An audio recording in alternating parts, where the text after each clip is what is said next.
Asymmetrical Haircuts, Justice Update, with Janet Anderson and Stephanie van den Berg. Hi, Janet. Hi, Steph. There was a very recognizable voice on all the media this week. This was the tragic fulfillment of a program of intolerance and arrogance. Vengeance is not our goal, nor do we seek merely a just retribution. We ask this court to affirm by international penal action man's right to live in peace and dignity, regardless of his race or creed. The case we present is a plea of humanity to law. Yes, you guessed it. I'm sure you heard him coming through the airwaves. That was Ben Ferencz, the last surviving prosecutor of the Nuremberg Trials. He died at home, aged 103.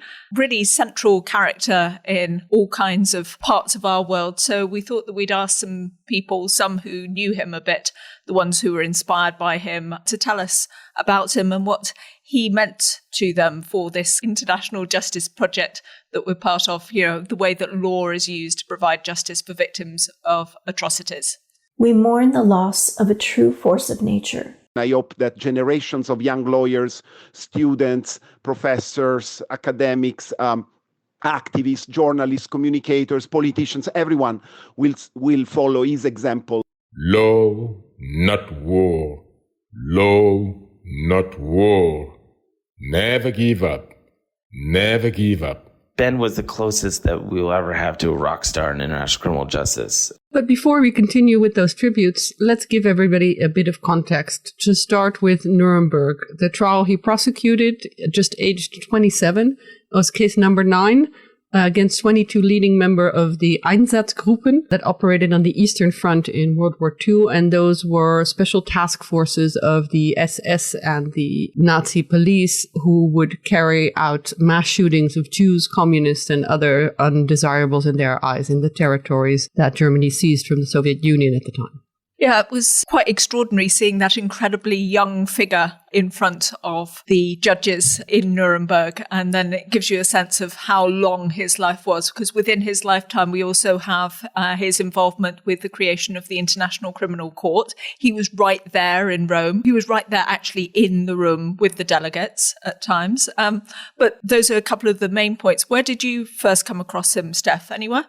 I think he mostly kind of floated around The Hague and was always asked, for news agencies, they love to get a former prosecutor of some big trial to comment on current prosecutors. So I think I already saw his name pop up when former Yugoslav President Slobodan Milosevic came to The Hague, because then, as always, they hark back to Nuremberg trials, and then there's some kind of comparison and some comment of a former war crimes prosecutor on this big war crimes trial. So I think that was where I first ran into the name. I really wasn't involved at all with the way that the ICC sort of came into being at the end of the 1990s. So the first time I came across him, I think, was at the Lubanga trial, which was the first trial at the ICC. And quite interestingly, he was given a space to say something to the judges. And I must admit that it made me feel a bit uncomfortable. I was a bit kind of suspicious.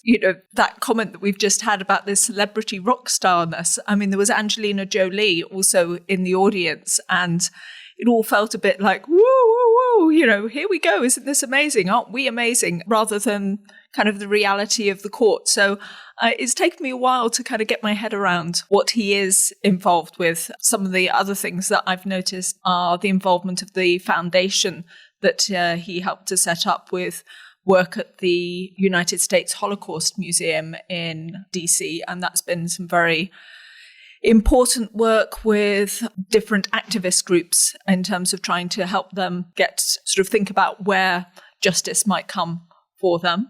And we've also seen massive work by him and his son, Don Ferencz, to get the aggression part of the ICC statute through. That's the part where invading another state is illegal. So quite a hot topic right now, but he already thought of that in 1998 and thought that it was really important to do that. I think that was a huge hill that they had to climb. We've already done one podcast on how that part of the ICC statute developed, and it's still very sticky. As you say, in current circumstances, it's not as if that part of the ICC statute really applies in the current war, the invasion by Russia of Ukraine.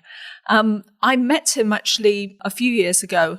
He was in The Hague when his bench was inaugurated. I don't know if you've been there and had a look at it, Stephanie. It's right outside the Peace Palace, has a lovely view of one of the towers, and it has engraved in the wood, "Law, not war." I mean, he was already, 98 by that stage when I met him, but wow, was he so sharp.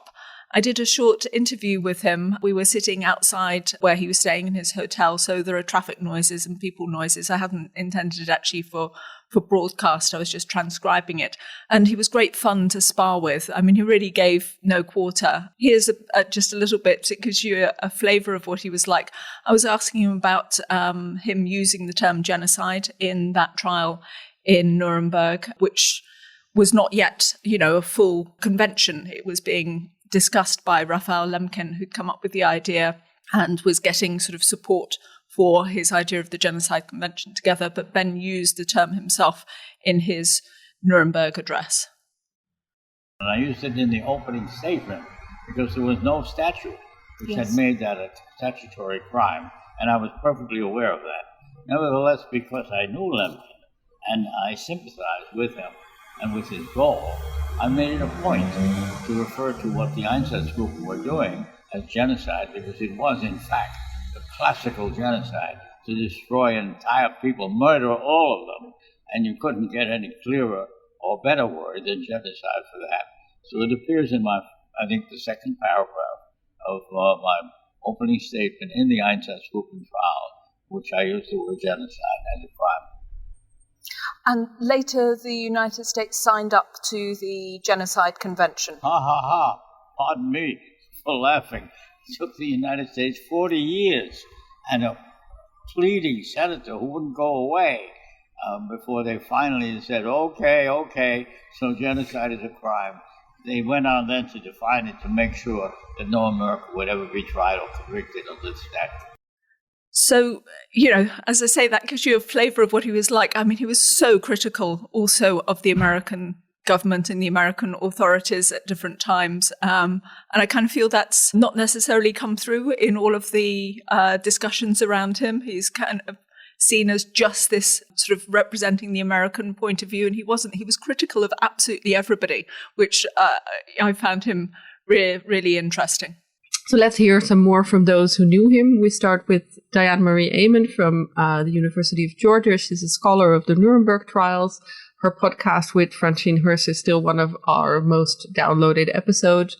And here she reflects on Ferencz's contribution to her work. We mourn the loss of a true force of nature, Benjamin Ferencz, who died recently in New York in the 104th year of his truly remarkable life.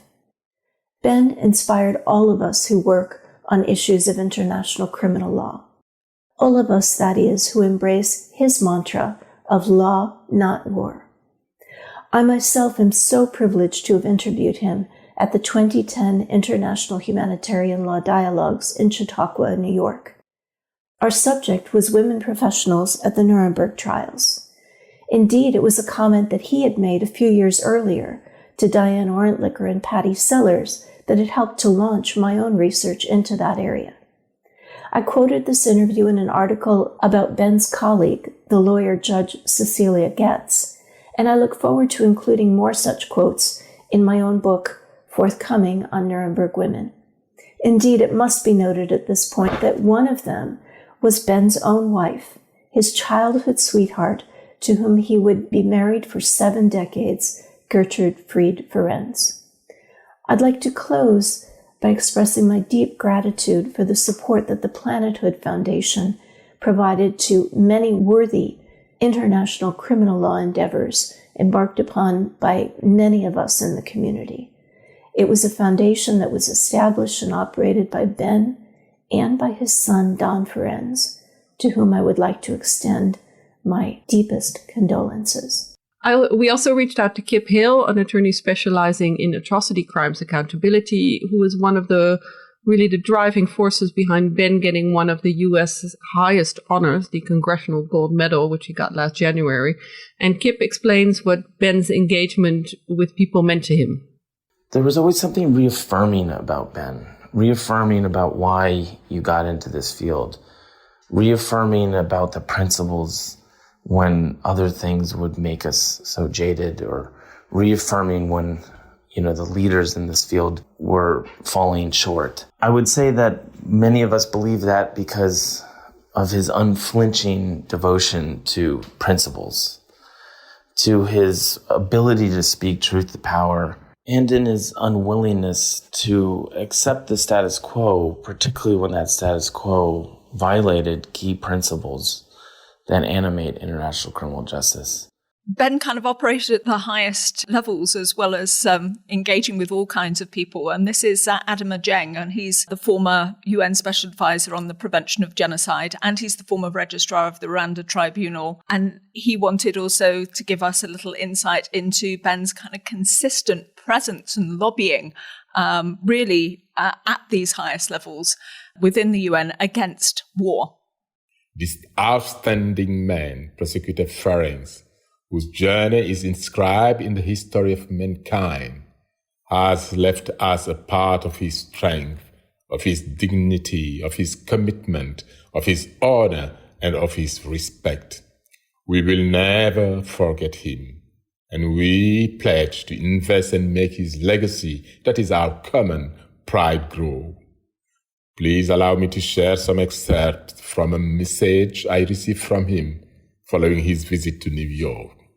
The goal of his visit was to seek suggestions for what more we could do individually or together to help move toward a more human and peaceful world. He expressed his conviction that the old system of unlimited and uncontrolled state sovereignty must be curbed to serve the needs of threatened world population. As he said on his message, the Nuremberg Court conclusions that illegal war-making is the supreme international crime is ignored. Unfortunately, an effective enforcement system is still lacking. I'm hopeful that by joining our thinking and efforts, we can inspire hearts and minds to recognize that change is vital for human survival. Even in my 99th year, I keep pounding away. Law, not war. Law, not war. Never give up. Never give up. Law cannot act in a vacuum. Social changes are also essential. May his soul rest in eternal peace. And we asked our contributors also if they had a special memory they wanted to share of Ben. And Kip told us of the time as a young lawyer when he had to kind of usher Ben around Washington, D.C. for a series of high-level meetings and what that was like for him. We couldn't make it 5 feet or 1.5 meters for those. That makes more sense. Without someone stopping Ben and wanting to talk with him and take a picture with him. In that respect, Ben was the closest that we will ever have to a rock star in international criminal justice. Everyone wanted to talk to him. And on top of the laughter, the constant laughter throughout the course of the day, that was always the case with Ben. It's just so captivating to see someone of his stature, just the care and consistency that he talked with everyone, and he engaged with everyone. He wanted to know about everyone, wanted to get to know what they were hoping to do, and he took the time to try to find the right piece of advice that may be useful to them. And he just really cared. And David Donut-Catton, who's the head of the Parliamentarians for Global Action, he's also adjunct professor at New York University. He told also a similar story about how Ben always engaged with law students and was always open to discussion. The bit that I've picked from what David told us is him remembering Ben right in the middle of the Rome Statute negotiations. So you've kind of got the picture of this, the middle of July, sweltering heat, and Ben just kind of sitting in the room and really working the delegations as some of the most dramatic parts of the discussion of how to get the Rome Statute through were happening in front of him. My sharpest memory of Ben is really linked to the adoption of the Rome Statute. There was an empty room in the afternoon of the 17th of July for the Committee of the Whole Session, and there was a postponement. Hours and hours would have passed with the room being totally empty because the final package for the Rome Statute was being put together by the committee presided over by Ambassador Philip Kirsch of Canada. But Ben was already rather senior at that time, almost, I believe, 80, and with the wife, he was sitting in a peninsula in the middle of the room for the Committee of the Whole. It was like a peninsula of chairs going inside of the room, in the middle of the delegations for the NGO seats. And he would occupy the best seat in the center of the room, left of the Italian delegation seats and just in front of the Egyptians and in the middle of the action. And when I saw him there, I could not resist. And I told Ben, could you keep me a chair on your side, on the side of you and your wife, so that I can be in the middle of the action when these will come to fruition? And he said, yes, of course. And after 3 hours, it was like almost 8 p.m., there were the two no-action motions to defeat the Rome Statute, one made by the United States of America and the other one made by India. And I was there in the middle of the room, and you know, with Ben, we were looking at what was going on. Egypt was initially going with those against the statute, then the Italians stand up and run against the ambassador of Egypt to Italy, say, you cannot do this. And I was also telling them, look at the other delegations there on the back, they're voting no. And then there was a rush by some delegations to stop them from voting no and change into abstention. It was an enormous moment of lawmaking and delegation changing their position due to their friendships with other delegations. And in the end, Malawi and Norway defeated the United States and India with an overwhelming majority of votes, which then translated into the 120 votes in the plenary later on during the night when the UN stopped the clock. With Ben, we shared so many opinions and ideas. Well, I told him, where is Kofi Annan? And he said to me, he has no courage to be here. And I said, yes, of course, he's scared of the Rome Statute not being adopted because the Americans are against. And he said, what a shame, my own country always in the back seat and in the wrong position. So I think it was an enormous honor for me as a young lawyer, as a PhD student at that time, to be even considered for friendship by such a legend of international criminal law. Over the years, we were then teaching together at the school of Professor Otto Trifterer for 20 years every summer in Salzburg, meeting with students, and his main message was, I'm here to just pass the torch to the future, to the next generations. And I think nobody has been as successful as Ben Ferencz in that endeavor. So I really pay tribute today to him and his legacy, and I hope that generations of young lawyers, students, professors, academics, activists, journalists, communicators, politicians, everyone will follow his example. The rule of law should replace the rule of force, and we should live in a just war where, everyone who launch a war of aggression would be prosecuted for his criminal conduct. Yeah, this is another part where you can really see Ben's kind of fingerprints throughout international criminal justice as we know it now. And Kip also pointed out the sheer breadth of his work and all the things he was involved in. To try to summarize Ben's legacy is a feat in and of itself. A good place to start is to say that the evolutionary story of international criminal justice, as we know it, is intertwined with Ben's own story, to put it plain and simple. If we were to focus just on longevity alone, that would be a remarkable legacy, and one hard to fathom, considering his career covered Nuremberg to Rome, past Rome, and everything in between. Yet if we look even closer, he wasn't a passive bystander in this, but he was an active participant in the development of each and every atrocity crime. His contributions as a practitioner, as a scholar, as an advocate, represent key moments in the development of, again, each and every atrocity crime and the field of holding individuals accountable for atrocity crimes.